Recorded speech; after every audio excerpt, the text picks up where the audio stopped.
பிரியமானவர்களே, இந்த வீடியோ மூலம் உங்களை சந்திப்பதில் மகிழ்ச்சி அடைகிறேன். உங்கள் அனைவருக்கும் புத்தாண்டு நல்வாழ்த்துக்களை அன்போடு கூட தெரியப்படுத்திக் கொள்கிறேன். இந்த ஆண்டிற்காக கர்த்தர் எனக்கு கொடுத்த ஒரு வாக்குத்தத்த செய்தியை உங்களோடு நான் பகிர்ந்து கொண்டு உங்களுக்காக ஜெபிக்க விரும்புகிறேன். கர்த்தர் கொடுத்த வார்த்தை இந்த வருடத்திற்கு என்னவென்றால், யோவேல் தீர்க்கதரிசன புஸ்தகம் 2ஆம் அதிகாரம் 25வது வசனத்தின் கடைசி வார்த்தை, திரும்ப அழிப்பேன் என்று அங்கே சொல்லப்பட்டிருக்கிறது. ஐ வில் ரெஸ்டோர் என்று ஆங்கிலத்தில் சொல்லப்பட்டிருக்கிறது. அதாவது வெட்டுக்கிளிகள், பச்சை கிளிகள் இவை யாவும் பட்சித்த வருஷங்களின் விளைவை நான் உங்களுக்கு திரும்ப அளிப்பேன். இதுதான் அந்த வசனத்திலே சொல்லப்பட்டிருக்கிறது. அதாவது கடந்த காலங்களிலே, கடந்த ஆண்டுகளிலே பல இழப்புகளை, ஏமாற்றங்களை, தோல்விகளை நீங்கள் சந்தித்திருக்கலாம். அப்படி எதையெல்லாம் இழந்தீர்களோ அதையெல்லாம் கர்த்தர் உங்களுக்கு திரும்ப அளிக்கப் போகிறார். இந்த வருடம் திரும்ப அளிக்கிற ஆண்டு. ஆண்டவர் உங்களுக்கு திரும்ப நன்மைகளை கொடுக்கும்படியாக நினைத்திருக்கிற ஒரு வருடமாக இருக்கும். இதைத்தான் ஆண்டவர் எனக்கு கொடுத்திருக்கிறார், எங்கள் ஊழியத்துக்கு கொடுத்திருக்கிறார். அதையே நான் விசுவாசத்தோடு உங்களுக்கும் கொடுக்க விரும்புகிறேன். திரும்ப அளிப்பேன் என்று யார் சொல்லுகிறார்? கர்த்தர் சொல்லுகிறார். கர்த்தருடைய வார்த்தையை நீங்கள் தீர்க்க தரிசனமாக எடுத்துக்கொள்ள வேண்டும். அதை ஆண்டவருடைய வாக்கு தத்தமாக எடுத்துக்கொள்ள வேண்டும். ஆகவே ஆண்டவர் சொல்கிறார், இதை பார்க்கிற என் அன்பு சகோதரனே, சகோதரியே, நீ கடந்த காலங்களில் எதையெல்லாம் இழந்து போய் நிற்கிறாயோ அதை திரும்ப அளிப்பேன் என்று ஆண்டவர் உங்களை பார்த்து சொல்லுகிறார். எதையெல்லாம் ஆண்டவர் திரும்ப அளிப்பார் என்று ஒரு 4 காரியங்களை சுருக்கமாக உங்களோடு கூட பகிர்ந்து கொண்டு உங்களுக்காக நான் ஜெபிக்க விரும்புகிறேன். முதலாவதாக, திரும்ப அளிப்பேன் என்று சொல்லும் பொழுது, உங்கள் ஆவிக்குரிய வாழ்விலே எதையெல்லாம் இழந்தீர்களோ அதையெல்லாம் கர்த்தர் திரும்ப அளிப்பார். நீங்கள் வேத புஸ்தகத்தை வாசித்து பார்த்தால், சங்கீதங்களின் புஸ்தகத்திலே 51வது சங்கீதத்திலே 12வது வசனத்திலே பக்தன் தாவீது சொல்கிறார், உமது இரட்சணியத்தின் சந்தோஷத்தை திரும்பவும் எனக்கு தந்து உற்சாகமான ஆவி என்னை தாங்கும்படி செய்யும் என்று ஜெபிக்கிறார். அதாவது தாவீது பக்தன் தன்னுடைய வாழ்விலே ஆவிக்குரிய அனுபவங்களை, ஆவிக்குரிய ரட்சிப்பின் அனுபவத்தை, அபிஷேகத்தின் மகிமையை இழந்து போய்விட்டார். ஆகவே அவர் ஜெபிக்கிறார், திரும்பவும் எனக்கு அதை தாரும் ஆண்டவரே. வெளிப்படுத்தும் விசேஷம் 2ஆம் அதிகாரத்தில் 4வது வசனத்தில் வாசிக்கிறோம், எபேசு சபை குறித்து கர்த்தர் சொல்லும்போது, நீ ஆதியில் கொண்டிருந்த அன்பை விட்டாய் என்று உன் பேரில் எனக்கு குறை உண்டு என்று கர்த்தர் சொல்லுகிறார். ஆதி அன்பு, ஆதியில் நம்ம பெற்ற ரட்சிப்பு, அபிஷேகத்தை பலர் இழந்த நிலையில் இருக்கிறீங்க. இடைப்பட்ட காலத்தில் ஏதோ ஒரு பாவத்துக்கு இடம் கொடுத்து, தாவீது அப்படித்தான் பாவத்துக்கு இடம் கொடுத்ததுனால அந்த ஆதி மகிமையை, ரட்சிப்பை அவர் இழந்து போனவராய் காணப்பட்டார். எனக்கு அன்பானவர்களே, அதுபோல நீங்களும் கூட ஒரு நேரம் ரட்சிக்கப்பட்டு அபிஷேகம் பண்ணப்பட்டு கர்த்தருக்குள்ளே நன்றாய் பிரகாசித்து இடைப்பட்ட சூழ்நிலையிலே ஏதோ ஒரு பாவத்துக்கு அல்லது ஏதோ ஒரு சோர்வுக்கு, ஏதோ ஒரு ஆழமான கவலைக்கு, துக்கத்துக்கு இடம் கொடுத்ததுனால உங்கள் ஆவிக்குரிய வாழ்விலே அந்த ஆதி அன்பை இழந்த நிலையிலே நீங்கள் இருக்கிறீர்கள். உங்களால் முன்ன மாதிரி ஜெபிக்க முடியல, உங்களால் பைபிள் வாசிப்பதற்கு ஒரு ஆர்வம் இல்லாதவர்களாக இருக்கிறீங்க. ஊழியமா, சபைக்கு போவதா, அதில் உற்சாகத்தை இழந்த நிலையிலே நீங்கள் காணப்படுகிறீர்கள். உங்களுக்கு அது தெரிகிறது, நான் இப்போ சரியில்லை, முன்ன மாதிரி இல்லை, ஆனால் நான் எழும்ப நினைச்சாலும் என்னால் முடியலையே, என்னால் ஜெபிக்க முடியலையே, என்னால் உபவாசிக்க முடியலையே, ஆவிக்குரிய வாழ்விலே ஒரு இழந்த நிலையில் காணப்படுறேன் என்று நீங்கள் இருக்கிறது உண்மைதான். ஆனால் கர்த்தர் சொல்லுகிறார், அந்த இழந்து போன ஆவிக்குரிய அனுபவத்தை நான் திரும்பவும் தருவேன் என்று கர்த்தர் சொல்லுகிறார். தாவீது அப்படித்தான் அந்த அபிஷேகத்தை, ரட்சிப்பை, உற்சாகத்தை, மகிழ்ச்சியை இழந்தார். ஆனால் கர்த்தரிடத்தில் ஜெபிக்கிறார். கர்த்தர் அவருக்கு மீண்டும் அந்த இழந்த கிருபைகளை கொடுத்து மறுபடியும் அவரை ஆவிக்குரிய பிரகாரமாக ஸ்திரப்படுத்தி கர்த்தருக்குள்ளே பலப்படுத்தி நிலை நிறுத்தினார். அதே கர்த்தர் உங்கள் வாழ்விலும் கூட நீங்கள் இழந்த ஆவிக்குரிய ஆசீர்வாதங்களை உங்களுக்கு திரும்ப தந்து உங்களை ஆசீர்வதிக்கிற வருடமாக இந்த வருடத்தை கர்த்தர் மாற்றி தரப்போகிறார். எந்த நிலையில் விழுந்தீர்களோ அதே நிலையில் கர்த்தர் மறுபடியும் உங்களை கொண்டு வருவார். வேதம் சொல்லுகிறது, நீதிமொழிகளின் புஸ்தகம் 24ஆம் அதிகாரம் 16ஆம் வசனம் சொல்கிறது, நீதிமான் 7 தரம் விழுந்தாலும் திரும்பவும் எழுந்திருப்பான். ஆகவே நீங்கள் இப்போ விழுந்து போயிட்டீங்க, ஆனால் மறுபடி கர்த்தர் உங்களுக்கு திரும்ப அந்த ஆதிஸ்தானத்தில் நிறுத்தப் போகிறார்.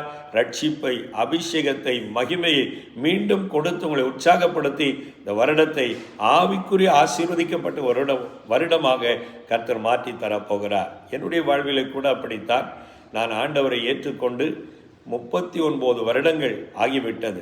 இடைப்பட்ட காலங்களிலே பல முறை நான் சூழல் நிமித்தமாய் சில காரியங்களை ஆண்டவரிடத்தில் ஜெபித்து அது கிடைக்கவில்லையே என்னை ஏமாற்றதினால் நான் சோர்வுக்கு ஆளாக்கப்பட்டு பாதை தவறின நிலைக்கெல்லாம் நான் சென்று போயிருந்திருக்கிறேன்.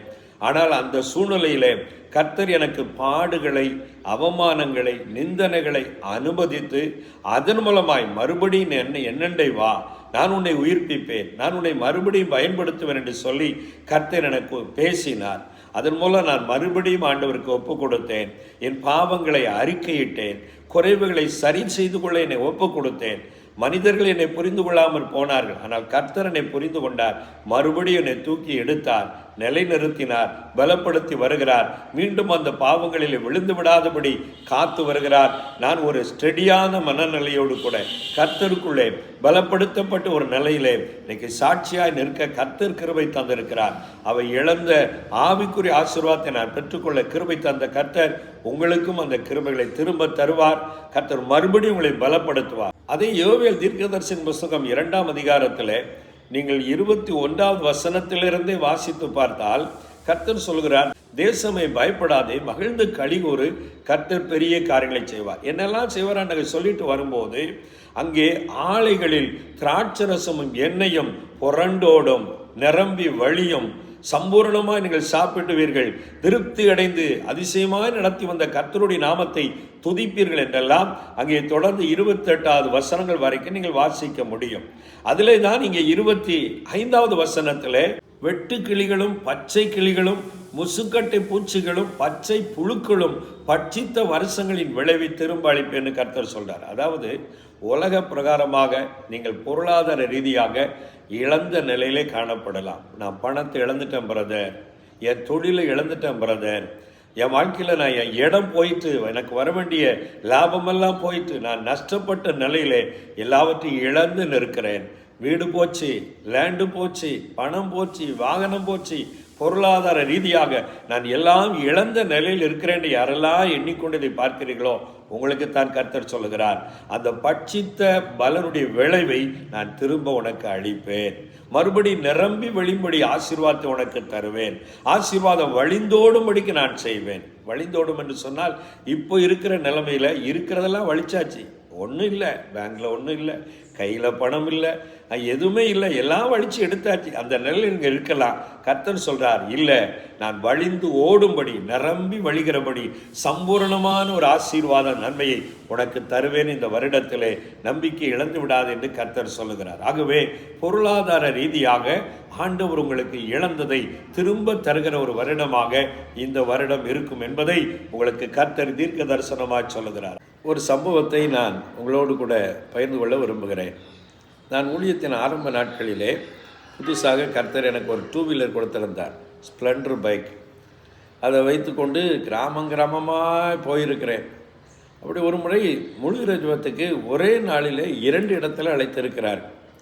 அப்போ ஒரு இடத்துல செய்து கொடுத்துட்டு உடனே அவசரமாக அடுத்த இடத்துக்கு போய் அங்கேயும் செய்து கொடுக்கணும், நேரம் நம்ம குறைவு. இப்படி இருக்கிற தருணத்தில் ஒரு இடத்துல போய் முழு இரஜபத்தில் செய்து கொடுத்துட்டு உடனே வந்து பார்க்குறேன், பைக்கில் புது பைக்கு ஒரு பக்கம் இருந்த கண்ணாடியே காணலை, யாரோ கட்டிட்டு போயிட்டாங்க. சரி, இப்போ நான் அதை தேடிக்கிட்டு இருந்தால் அடுத்த இடத்துக்கு முழுகிறதுக்கு உடனே போக முடியாது. உடனே நான் ஊழியத்து மேலே முடிப்போன்ட்டு போயிட்டேன். இப்போ ஆண்டவர்கிட்ட ஒரு பதட்டம், ஒரு என்ன அது அப்படின்னு சொல்லி யோசனை தான். ஆனால் கூட கர்த்தர்கிட்ட ஒப்பு கொடுத்து, ஆண்டவரே என் பொருளை, அதுவும் நீர் தந்த பொருளை எவனோ ஒருத்தன் கழட்டி போயிட்டான், நீர் எப்படியாவது கிரியை செய்து அவன் மறுபடியும் அந்த பொருளை ஆண்டு கொண்டாந்து ஒப்படைக்க செய்யணும் ஆண்டவரேன்னு ஒரு ஜெபம் பண்ணிட்டு போயிட்டேன். அதுக்கு அடுத்த நாள் எங்கள் வீடு தேடி ஒரு சகோதரர் வந்தார். வந்துட்டு ஒரு சொன்னார், பிரதர், நீங்கள் எங்கள் ஊருக்கு முழுரஜத்துக்கு வந்தீங்க, உங்கள் பைக்கில் கண்ணாடி காணாமல் போயிட்டுன்னு சொல்லி நான் கேள்விப்பட்டேன். கடைசியில் ஒரு குடிகார பையன் அதை கலட்டி எடுத்து வச்சுருந்துருக்கான் பிரதர். அவங்க மனைவி நல்ல ஜெபிக்கிற சகோதரி, அவங்க அந்த ஜெபத்துக்கு வந்திருக்கிறாங்க. இப்போ கடைசியில் இந்த கண்ணாடி அவர் தான் கழட்டி வீட்டில் கொண்டு வச்சுருக்காரு. மனைவி முதல்ல மரியாதையாக மன்னிப்பு கேட்டு அந்த கண்ணாடியை கொண்டு அவர்கிட்ட ஒப்படைச்சிட்டு வாங்க ஊழியக்காரஇடத்துல, இது சாபம் அப்படின்னு சத்தம் போட்டதுனால அவன் வர வெட்கப்பட்டு போய் என்கிட்ட கொடுத்து விட்டான், பிரதர் இந்தாங்க உங்கள் கண்ணாடின்னு சொல்லி அப்படியே கொண்டு வந்து கொடுத்தார். பாருங்க, ஒரு சின்ன கண்ணாடியை கூட நம்ம பொருளை அடுத்த எடுத்துகிட்டு போக கர்த்தர் அனுமதிக்கலை, அதை ஒரு சாட்சியாக மாற்றி திரும்ப கிடைக்கும்படி செய்தார். அதுபோல் உங்கள் பொருட்கள் இழந்தவர்கள் திரும்ப கிடைக்கும். இழந்த பணங்கள், வாகனங்கள் எதுவாக இருந்தாலும் கர்த்தர் உங்களுக்கு திரும்ப தந்து உங்களை ஆசீர்வதிக்கவே ஆசீர்வதிப்பார். மூன்றாவதாக, ஆண்டவர் எதை திரும்ப அளிப்பார் இந்த வருஷத்தில் என்று சொல்லி நான் பார்க்கிற பொழுது, இழந்து போன வாழ்வை திரும்ப உங்களுக்கு அளிப்பார். ஏசாயா தீர்க்கதரிசன புத்தகம் 62ஆம் அதிகாரம் 4வது வசனம் சொல்லுகிறது, இனி நீ கைவிடப்பட்டவள் எண்ணப்படாமலும் உன் தேசம் இனி பாழான தேசம் எண்ணப்படாமலும் நீ எப்சிபா என்றும் உன் தேசம் பியூலா என்னும் சொல்லப்படும். கர்த்தர் உன்மேல் பிரியமாக இருக்கிறார், உன் தேசம் வாழ்க்கைப்படும். வாழ்க்கை, நல்ல ஒரு வாழ்வை மறுபடி கர்த்தர் உங்களுக்கு தருவார். ஒருவேளை கடந்த காலங்களிலே வாழ்க்கையில் இழப்புகள், நஷ்டங்கள், தோல்விகள், எதிர்பாராத மரணங்கள் குடும்பங்களிலே ஏற்பட்டு அது நிமித்தமாக வாழ்க்கை துணை இழந்து அல்லது பிள்ளைகளை இழந்து ஏதோ ஒரு விதத்தில் இப்படிப்பட்ட வாழ்க்கையிலே ஆசீர்வாதங்களை இழந்த நிலையை நீங்கள் இருக்கலாம். கர்த்தர் உங்களுக்கு சொல்லுகிறார், மறுபடி உனக்கு நல்ல வாழ்வை நான் அமைத்து தருவேன். நீ இழந்த நபர்களுக்கு பதிலாக உனக்கு நான் நல்ல ஆசீர்வாதமான நபர்களை தருவேன், நல்ல வாழ்வை அமைத்து தருவேன்னு கர்த்தர் சொல்லுகிறார். அவன் என் வாழ்க்கை அவ்வளோதான், முடிஞ்சு போச்சு, இனி நான் காலமெல்லாம் வேதனையில் தான் இருக்கணும் அப்படின்னு நினைக்காதீங்க. கர்த்தர் உங்களுக்கு நல்ல வாழ்வை மறுபடி அமைத்து தருவார். நம்முடைய தேவன் எதையும் எப்படியும் மாற்றக்கூடியவர். வேத புஸ்தகத்தில் வாசித்தால், ரூத்தின் புஸ்தகத்தில் ஒரே குடும்பத்தில் 3 மரணங்கள் ஏற்பட்டு 3 விதவைகள் அந்த குடும்பத்தில். ஆனால் அந்த ரூத் என்று சொல்லக்கூடிய பெண் கர்த்தரை உறுதியாக பற்றி கொண்டு கர்த்தரை நம்பி தான் என்ன ஜனம் எல்லாவற்றையும் விட்டு கர்த்தருடைய தேசத்துக்குள்ளே வந்ததுனால கர்த்தர் அவள் வாழ்விலே மறுபடி நல்ல ஒரு கணவனை கொடுத்தார். போவாஸ் என்று சொல்லக்கூடிய கணவனை கொடுத்து இவளுக்கு ஏற்கனவே இருந்த கணவனை விட பக்தியுள்ள, ஆசீர்வதிக்கப்பட்ட, செழிப்பான, நல்ல குணமுடைய கணவனை கொடுத்து திருமணமும் அற்புதமாக வரதட்சணை கூட இல்லாமல் அதிசயமாக கர்த்தர் நடத்தி கொடுத்து அவர்களுக்கு குழந்தையை கொடுத்து அந்த சந்ததியிலே தான் இயேசு கிறிஸ்து பிறக்கும்படி அவ்வளோ அற்புதமான ஒரு வாழ்வை இந்த ரூத் என்ற பெண்ணுக்கு ஆண்டவர் அமைத்து கொடுத்தார். அன்பான சகோதரிகளே, என் கணவர் போயிட்டார் பிரதர், என் வாழ்க்கை முடிஞ்சது, இப்படி கவலைப்படாதீங்க. கர்த்தர் உங்களுக்கு நல்ல வாழ்வை அமைத்து தருவார். ஒருவேளை திருமணம் ஆகாமல் எனக்கு ஒரு நல்ல வாழ்க்கை துணை கிடைக்குமா என்று சொல்லி அப்படியும் வாழ்க்கையிலே இழந்த நிலையிலே நல்ல ஒரு வாழ்வு அமையாமல் கூட செய்திகளை பார்க்கலாம். அப்படிப்பட்ட உங்களுக்கும் நல்ல துணையை கொண்டு வந்து காரியங்களை வாய்க்க பண்ணி தருவார். 30 வயசு ஆயிட்டு, 35 வயது ஆயிட்டு. ஒரு சகோதரி சமீபத்தில் ஃபோன் பண்ணி, பிரதர் 38 வயது ஆயிட்டு, நான் படிப்பு வேலை அப்படின்னு சொல்லி இருந்துட்டேன், இப்போது எங்கள் அம்மாவுக்கு பலவீனம் ஆயிட்டு, வயசாகிறது அம்மாவுக்கு, அவங்களுக்கு என்னை பற்றி தான் ரொம்ப கவலை, ஆகவே எனக்கு எப்படியாவது சீக்கிரம் திருமணம் ஆகணும், எனக்கு ஒரு நல்ல வாழ்வு அமையணும், ஜெபிங்க பிரதர் என்று பாரத்தோடு கூட கேட்டார். இதுபோல் நீங்களும் கூட வேதனையோடு இருக்கலாம். கர்த்தர் உங்களுக்கு நல்ல வாழ்வை நிச்சயம் அமைத்து தருவார். ஆகவே கவலைப்படாதீங்க. இந்த வருஷத்தில் உங்களுக்கு இழந்து போன வாழ்வை திரும்ப கொடுப்பது மாத்திரமல்ல, நல்ல புதிய வாழ்வை அமைத்து கொடுத்து உங்களை ஆசீர்வாதமாய் நடத்துவார். ஆகவே தான் ஆண்டவர் இந்த வசனத்தில் சொல்கிறார், தேசம் வாழ்க்கைப்படும், அதே போல நீ நல்ல வாழ்க்கைப்படுவாய். இந்த ஆண்டவர் உங்களை பார்த்து சொல்லுகிறார். எப்சிபா என்றால் தேவனுக்கு பிரியமானவள் என்று சொல்லி அர்த்தம். ஆகவே பிரியமானவர்களே, கர்த்தருக்கு பிரியமான பெண்ணாக உங்களை கர்த்தர் மாற்றுவார். ஆனால் நீங்கள் ஆண்டவருடைய பிரியமான வழியிலே நடக்க தீர்மானம் எடுத்து கர்த்தருக்குள்ளே நிலைத்திருக்க வேண்டும். சிலர் வாழ்க்கையில் இழப்புகளும் தோல்விகளும் வரும்போது தான் கடவுளை முறுமுறுத்து, நான் ஏன் ஜெபம் பண்ணணும், நான் ஏன் சர்ச்சுக்கு போகணும், எனக்கு ஏன் வாழ்க்கை இப்படி போயிட்டேன் அப்படின்னு புலம்புகிறவர்களாக இருக்கிறாங்க. அப்படி இருக்கக்கூடாது. கர்த்தர் எல்லா சோதனையும் மறுபடி மாற்றி தருவார். அந்த நிலையிலும் நீங்கள் கர்த்தருக்குள்ளே விசுவாசமாக இருக்கிறீங்களா அப்படிங்கிறது தான் கர்த்தர் பார்க்கிறார். எனக்கு அன்பானவர்களே, இந்த வரலாற்றில் நிறைய சம்பவங்களை நாம் பார்க்க முடியும். அதாவது அமெரிக்காவில் பிறந்து ஒரு தேவனுடைய ஊழியக்காரர், அவர் பேர் ஜிம் எலியட். அவருக்கு ஒரு தரிசனம் இருந்தது, ஆப்பிரிக்க காடுகளில் உள்ள பழங்குடியின மக்களுக்கு போய் ஊழியம் செய்ய வேண்டும் என்று. ஆனால் அவர்களோ காட்டு மிராண்டிகள் என்று சொல்லக்கூடியவர்கள், மனிதர்களை பார்த்தாலே கொண்டு விடுவார்கள். ஆகவே அப்படிப்பட்டவர்கள் மத்தியிலே ஊழியம் செய்யணும். என்ன செய்வது? ஒரு சின்ன விமானத்தை எடுத்து அவரும் அவரோடு சேர்ந்த ஒரு 5 நண்பர்களுமாக முதலாவது அந்த மக்கள் மத்தியில் இடம் பிடிப்பதற்காக அந்த விமானத்திலிருந்து சின்ன சின்ன பரிசு பொருட்களை, உணவுப் பொட்டலங்களை எல்லாம் அனுப்பினார்கள். இவர்களும் அதை பெற்றுக்கொண்டு அவர்களுக்கு சில தங்களுடைய பொருட்களை கொடுத்து அனுப்பினார்கள். கொஞ்ச நாளில் சரி, அவங்க நம்மளை பற்றி புரிந்து கொண்டு விட்டார்கள், நம்ம இறங்கி போய் அவர்களை நேரில் சந்திப்போம்னு சொல்லி நேரில் போனால் ஏதோ ஒரு தவறான புரிந்து கொள்ளுதல் அவர்களுக்கு இவர்கள் குறித்து ஏற்பட்டு இந்த 5 பேரையும் அந்த பழங்குடியின மக்கள், காட்டு மிராண்டிகள் என்று சொல்லக்கூடிய மக்கள் குத்தி கொண்டு போட்டு விட்டார்கள். 5 பேர் மரித்து போனாங்க. வாழ்க்கையே முடிந்தது.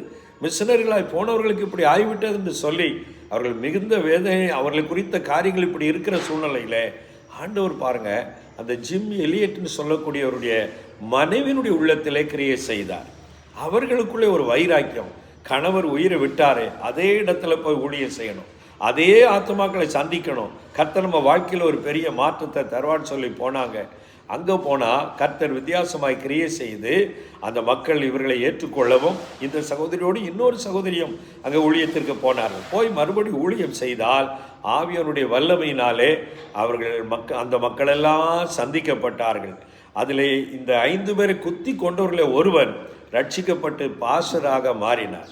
அவர் இந்த ஜிம் எலியட்டுடைய மகள் வழி வந்த பிள்ளைக்கு ஞானஸ்நானம் கொடுக்கும்படி கர்த்தர் கிருபை கொடுத்தார். மறுபடியும் இந்த சகோதரிக்கும் நல்ல ஒரு வாழ்வை அமைத்து கொடுத்து அவர்கள் கர்த்தருக்காக வைராக்கியமாய் ஊழியம் செய்யவும், மறுபடியும் அநேக புஸ்தகங்கள் எழுதவும் கர்த்தருக்கு சாட்சியாக அந்த ஜிம் எலியட் என்பவருடைய மனைவி எலிசபெத் எலியட் அவர்களுக்கு நல்ல வாழ்வை அமைத்து கொடுத்ததோடு, கணவருக்கு ஒரு மரணம், ஊழியத்தில் தோல்வி, ஆனால் கர்த்தர் இவர்கள் மூலமாக இந்த தோல்வியெல்லாம் ஜெயமாய் மாற்றி அந்த இடத்துல இன்றைக்கும் சபை எழும்பி கர்த்தர் நல்ல எழுப்புதலை கட்டளையிட்டு வருகிறார். எனக்கன்பானவர்களே, வாழ்க்கையில் எப்போதுமே கதை முடிஞ்சுதுன்னு நினைக்காதீங்க. கதை எப்போதெல்லாம் முடியுதுன்னு நம்ம நினைக்கிறோமோ அப்பொழுதெல்லாம் புதிய ஒரு கதையை கர்த்தர் துவங்குவார். அது ஆசீர்வாதமாக இருக்கும், அது அற்புதமாக இருக்கும், நல்ல வாழ்வை கர்த்தர் உங்களுக்கு அமைத்து கொடுப்பார். அவை நம்பிக்கை இழந்துடாதீங்க, சோர்ந்து போகாதீங்க. உலகம் உங்களை ஏளனமாக பார்க்கும், பரிகாசம் பண்ணும், ஐயோ இப்படி வாழ்க்கை போயிட்டுனா இவ தான் காரணம், இவ சாபம் பிடிச்சவா, இவ மோசமானவா என்று தான் சொல்லும். ஆனால் அதையெல்லாம் காதலை வாங்காதீங்க. கர்த்தர் உங்களை நேசிக்கிறார். கர்த்தர் உங்களுக்கு நல்ல வாழ்வை அமைத்து கொடுக்க அவர் ஆயத்தமாக இருக்கிறார். ஆகவே கர்த்தர் உங்களுக்கு நல்ல வாழ்வை தருவார். இழந்து போன வாழ்வை திரும்ப தந்து நல்ல உறவுகளை, நல்ல நபர்களை உங்களுக்கு தந்து உங்களை ஆசீர்வாதமாய் வழி நடத்துவார். ஆகவே 3வதாக கர்த்தர் செய்கிற காரியம், இழந்து போன வாழ்வை மறுபடி ஆசீர்வாதமான வாழ்வை மாற்றி தந்து உங்களை ஆசீர்வதிப்பார். 4வதாக கடைசியாக ஒன்றை சொல்லி நான் நிறைவு செய்ய விரும்புகிறேன். கர்த்தர் எனக்கு கொடுத்த செய்தியிலே 4வதாக நான் என்ன திரும்ப அளிப்பேன் அப்படின்னு சொல்லும்போது, மல்கியா 3ஆம் அதிகாரம் 18வது வசனம் சொல்லுகிறது, அப்பொழுது நீங்கள் நீதிமானுக்கும் துன்மார்க்கனுக்கும், தேவனுக்கு ஊழியம் செய்கிறவனுக்கும் அவருக்கு ஊழியம் செய்யாதவனுக்கும் இருக்கிற வித்தியாசத்தை திரும்பவும் காண்பீர்கள். இந்த காரியம் அதுக்குன்னா ஊழியம் செய்கிறவர்களுக்கு, கர்த்தருடைய ஊழியர்கள், போதகர்கள், சபை நடத்துகிறவங்க, ஊழியம் நடத்துகிறவங்க, அவங்களுக்கு ஆண்டவர் சொன்னார், நான் அவங்க ஊழியத்தில் ஒரு வித்தியாசத்தை கட்டளையிட்டு அவங்க ஊழியத்தில் இழந்து போன மகிமையை திரும்பவும் கொடுத்து அவர்களை பயன்படுத்துவேன் அப்படின்னு கர்த்தர் சொன்னார். பிரியமானவர்களே, ஊழியம் செய்கிற அன்பான சகோதரர்களே, சகோதரிகளே, சோர்ந்து போகாதீங்க. நீங்கள் இழந்த மகிமையை கர்த்தர் உங்களுக்கு திரும்பவும் தருவார். உங்கள் ஊழியத்தில் வித்தியாசத்தை வருஷத்தில் பார்ப்பீங்க. உங்கள் சபையில் நல்ல ஒரு வளர்ச்சி இந்த வருஷம் பார்ப்பீங்க. புதிய புதிய ஆத்மாக்களை கர்த்தர் தருவார். உங்களுக்கு நல்ல கிருபைகளை, வரங்களை, வல்லமை கொடுத்து ஊழியத்திலே பயன்படுத்துவார். ஆகவே கர்த்தர் இழந்த மகிமை மறுபடி தரக்கூடிய வருடமாக இந்த வருடத்தை மாற்றி தரப்போகிறார். சிலரெல்லாம் நினைக்கலாம், என் ஊழியம் முடிஞ்சது பிறந்தார், எவ்வளவோ தரிசனத்தோடு வந்தேன், எல்லாமே முடிஞ்சது நினைக்கலாம். கர்த்தர் உங்கள் தரிசனத்தை ஒரு நாளும் விடவே மாட்டார். தாமதித்தால் அது குறித்த காலத்திற்கு தரிசனம் வைக்கப்பட்டிருக்கிறதா நிச்சயமாய் வரும். அது தாமதிப்பதில் என்று சொல்லப்பட்ட வசனத்தின்படி ஆபகுக் 2ஆம் அதிகாரத்தில் வாசிக்கிறபடி கர்த்தர் உங்கள் தரிசனத்தை எல்லாம் நிறைவேற்றுவார். எப்போதுமே நம்ம சூழ்நிலைகளையோ, நம்முடைய திறமைகளையோ, நம்முடைய யோசனைகளையோ, இருக்கிற காரியங்களை வச்சே கணக்கு போட்டு பார்க்குறோம். அப்படிலாம் இல்லை. கர்த்தர் இல்லாதவர்களை இருக்கிறவர்களை போல அழைக்கிற தேவன். மோசே இஸ்ரவேலை அழைத்துட்டு வரும்போது பாதையே இல்லை, முன்னே செங்கடல், பின்னும் பார்வோன் சேனை, அப்படி நினைத்த போதுதான் கர்த்தர் மோசே மூலமாக கடலையே பிளந்து வழிவிட்டார். அதே போல் கர்த்தர் சர்வ வல்லமையுள்ளவர். ஊழியத்தில் தோண்டு போக விட மாட்டார். மறுபடி ஆத்மாக்களை தருவார், கட்டி எழுப்புவார். உங்கள் ஊழியம் பரவி பெருகும். சுவிசேஷனுடைய ஊழியத்திலே நிறைய ஊழிய வாசலை திறப்பார். கர்த்தர் உங்களை பயன்படுத்துவார். ஆகவே வித்தியாசத்தை நம்ம அந்த ஊழியத்தில் இந்த வருஷத்திலிருந்து நீங்கள் பார்க்க போகிறீங்க. அதைத்தான் கர்த்தர் சொல்கிறார், இழந்த மகிமை நான் திரும்ப அளிப்பேன், அவருடைய சபையை வளரச் செய்வேன், ஊழியத்தை பெருகச் செய்வேன் என்று கர்த்தர் உங்களை பார்த்து சொல்லுகிறார். ஆகவே ஊழிய செயர்களே சோர்ந்து போகாதீங்க. இனிமேதான் கர்த்தர் உங்களை வல்லமையாக பயன்படுத்த போகிறார். இதுவரை இல்லாத விதத்தில் கர்த்தர் உங்களை கொண்டு கிரியை செய்ய போகிறார். சில நினைக்கலாம், எனக்கு வயசாயிட்டு இனிமே என்ன அப்படின்னு நினைக்கலாம். அப்படின்னா நினைக்காதீங்க. மோசனுடைய ஊழியம் 80 வயசுல தான் ஸ்டார்ட் ஆச்சு. ஆரோனுடைய ஊழியம் 83 வயசுல தான் ஸ்டார்ட் ஆச்சு. இயேசு கிறிஸ்து பிறந்தார் 30 வயசுல தான் அவர் ஊழியமே ஸ்டார்ட் பண்ணார். ஒருவேளை இன்னைக்கு நடக்கிறது போல சிறுவர் ஊழியம் அவர் செஞ்சிருக்கலாம். அப்படி ஊழியம் செய்யலை, விரும்பல ஆண்டவர். அவர் பெற்றோருக்கு கீழ்ப்படிந்து அதையே ஊழியமாக ஏற்று அவர் செய்தார். ஆனால் எதிர்கால ஊழியத்துக்கு தன்னை ப்ரிப்பேர் பண்ணிக்கிட்டு இருந்தார், தன்னை ஆயத்தம் பண்ணி கொண்டு இருந்தார். அவர் நினைச்சா வாலிபர் ஊழியத்தை செஞ்சிருக்கலாம், அப்போமே அப்படிலாம் செய்யலை. வேலை வருவரை காத்திருந்தார். 30 வயதிலே அதற்கேற்ற ஆவியருடைய வல்லமையை பெற்றார். 3.5 வருஷத்தில் 30 வருஷத்தில் செய்ய முடியாத ஊழியத்தை செய்தார். அதே போல இத்தனை ஆண்டுகள் நீங்கள் காத்திருந்து இருக்கிறீங்க ஊழியத்தில், அதற்கேற்ற வல்லமையை வரங்களை கொடுத்து இனிதான் மகிமையாய் உங்களை பயன்படுத்த போறாரு. ஆச்சரியமான காரியங்களை கர்த்தர் உங்களை கொண்டு செய்ய போறார். கர்த்தர் எனக்கு சொன்ன ஒரு காரியம் என்ன தெரியுமா? இப்போ பேருந்துகள் இருக்கிறது, டவுன் பஸ்ஸும் இருக்குது, லாங்கில் போகக்கூடிய பஸ்ஸுகளும் இருக்கிறது, எக்ஸ்பிரஸ் பஸ்கள்லாம் இருக்கிறது, ஏர் பஸ்ஸு நிறைய பஸ்கள்லாம் இருக்கிறது. பாருங்கள், இந்த டவுன் பஸ்ஸு லோக்கலில் இந்த லாங் பஸ் போகும்போது அதை ஓவர்டேக் பண்ணி வேகமாக போவோம். அப்போது டவுன் பஸ் நினைக்கலாம், டவுன் பஸ்ஸில் போகிறவங்க நான் முந்திட்டேன், ஏர் பஸ்ஸை அடிச்சிட்டேன்னு. எவ்வளோ தூரம் ஐயா? கொஞ்சம் தூரம். ஆனால் இது சிட்டிகளே தான் சுற்றி வரும், குண்டு சட்டிக்குள்ளே குதிரை ஓட்டின மாதிரி. ஆனால் ஏர் பஸ் எக்ஸ்பிரஸ் பஸ் இருக்குத சிட்டிக்குள்ளே சுலவாக தான் ஓடும், அவுட்டரில் போனால் தூள் பறக்கும் பாருங்க. அதே போல தான் கர்த்தர் இன்றைக்கு உங்களை பற்றி அநேகர் நான் முந்திட்டேன், அவரோட நான் பெரிய ஊழியம் செய்துட்டேன் என்னெல்லாம் நினைக்கலாம், பேசலாம். கர்த்தர் உங்கள் டைம் வருது. இந்த வருஷத்தில் எக்ஸ்பிரஸ் வேகத்தில் ஊழியம் போகுது, உங்களை மகிமையாக பயன்படுத்த போகிறார். டவுன் பஸ் அதே குண்டுச்சட்டிகள் தான் சுற்றிட்டு வரப்போகுது. நான் கர்த்தர் உங்களை உலகமெல்லாம் பயன்படுத்த போகிறார். உங்கள் ஊழியம் வளர்ந்து பெருக போகிறது. பல கிளை சபைகளை உங்களுக்கு கர்த்தர் தரப்போகிறாரு. எக்ஸ்பிரஸ் வேகத்தில் கர்த்தர் உங்களை கொண்டு போக போகிறாருங்க. இது தீர்க்க தரிசன ஊழியக்காரர்களுக்கு நடக்க போகிறது. நான் கூட அந்த தரிசனத்தோடு கர்த்தர் சொன்ன வார்த்தை பிடித்து கொண்டு நிற்கிறேன். உனக்கு முந்திட்டான்னு நினைக்கிறவங்களை பற்றிலாம் கவலைப்படாதப்பா, அதெல்லாம் டவுன் பஸ்ஸு, அது அங்கனே தான் சுற்றி வரும், வேகமாக போகிற மாதிரி தான் இருக்கும். ஆனால் நீ எக்ஸ்பிரஸ் பஸ் உன் ஊழியம் அது இனிமேதான் கிளம்ப போது பாரு, மின்னல் வேகத்தில் கர்த்தர் சொல்லி இருக்கிறார். அந்த விசுவாசத்தோடு நானும் ஜெபித்து கொண்டிருக்கிறேன். உங்களையும் கர்த்தர் படி மாற்ற போறாரு. அவை யாரெல்லாம் உங்களை முந்தி போயிட்டு இருந்தாங்களோ எல்லாரையும் ஓவர்டேக் பண்ணிட்டு உங்க ஊழியம் போகும்போது கர்த்தர் உங்களை உயர்த்த போகிறார். அந்த மகிமையை வருஷத்தில் கர்த்தர் உங்களுக்கு தரப்போகிறார். ஆகவே அப்படிப்பட்ட ஆசீர்வாதத்தை கர்த்தர் உங்களுக்கு கொடுக்கும்படி இந்த வருஷம் கர்த்தர் சொன்ன வார்த்தையின்படி இழந்து போனதை திரும்ப அளிப்பேன்னு சொன்ன ஆண்டவர் இழந்து போனதை பல மடங்கு உங்களுக்கு திரும்ப கொடுக்க போகிறார். நான் உங்களுக்கு ஜெபித்து நிறைவு செய்ய விரும்புகிறேன். ஜெபம் பண்ணுவோமா? அன்பின் பரலோக பிதாவே, சர்வ வல்லமையுள்ள தேவனே, இந்த வருஷத்திற்கு நீர் கொடுத்த வாக்குத்தத்தத்திற்காக நன்றி சொல்கிறோம். யோவேல் 2:25 படி நான் திரும்ப அழிப்பேன் என்று சொன்னீரப்பா. 4 வித காரியங்கள் எங்களோடு கூட பேசி இருக்கிறேன். ஆவிக்குரிய பிரகாரமாக இழந்த ரட்சிப்பு, மகிமை, அபிஷேகம் திரும்ப வரட்டும் என்று ஜெபிக்கிறோம். அது மாத்திரமல்ல, உலக பிரகாரமாக பணம், பொருள், பொருளாதார ஆசீர்வாதங்கள் எதெல்லாம் இழந்தார்களோ அது திரும்ப வரட்டும் என்று ஜெபம் பண்ணுகிறோம் அப்பா. மாத்திரமல்ல, இழந்து போன வாழ்வை திரும்ப கொடுத்து அவர்கள் வாழ்வை மேன்மைப்படுத்தும் என்று சொன்ன தேவனே, யார் வாழ்க்கையில் அவ்வளவுதான் முடிந்த நினைக்கிறாங்களோ அவங்களுக்கு எல்லாம் மறுபடி இழந்த வாழ்வை திரும்ப கொடுத்து புதிய வாழ்வை அமைத்து கொடுத்து அவர்களை ஆசீர்வதிக்க போறதுக்காக நன்றி சொல்லி அப்படியே நடக்கட்டும் என்று ஜெபிக்கிறோம்ப்பா. அது மாத்திரமல்ல, ஊழியத்தில் இழந்து போன மகிமை, இழந்து போன ஆத்துமாக்கள் எல்லா கிருபை வரங்கள் மறுபடி திரும்ப கொடுத்து அவர்களை மகிமையாய் பயன்படுத்த போறதுக்காக நன்றி சொல்லுகிறோம் அப்பா. திரும்ப பெற்றுக்கொள்கிற வருடமாய் இந்த வருடத்தை ஒவ்வொருவருக்கும் மாற்றி கொடுப்பீராக. கர்த்தர் அப்படியே செய்கிறக்க நன்றி. இதை பார்க்கிற கேட்கிற மக்கள் வாழ்விலே நீர் கிரியை செய்து அவர்களாக போன் மூலமாக கமெண்ட்ல நேரில் சாட்சியை தெரியப்படுத்த கர்த்தர் கிருபை கொடுங்கப்பா. அப்படியே ஒவ்வொருவரையும் ஆசீர்வதிக்கிறேன். கர்த்தர் கிரியை செய்கிறக்க நன்றி. இந்த வாக்குத்தத்தம் நிறைவேற போறக்கா நன்றி. இயேசுவின் நாமத்திலே ஜெபித்து இந்த வாக்குத்தத்தங்களை சுதந்திரித்து கிளைம் பண்ணி எடுத்துக்கொள்கிறோம் எங்கள் ஜீவனுள்ள நல்ல பிதாவே. ஆமேன், ஆமேன்.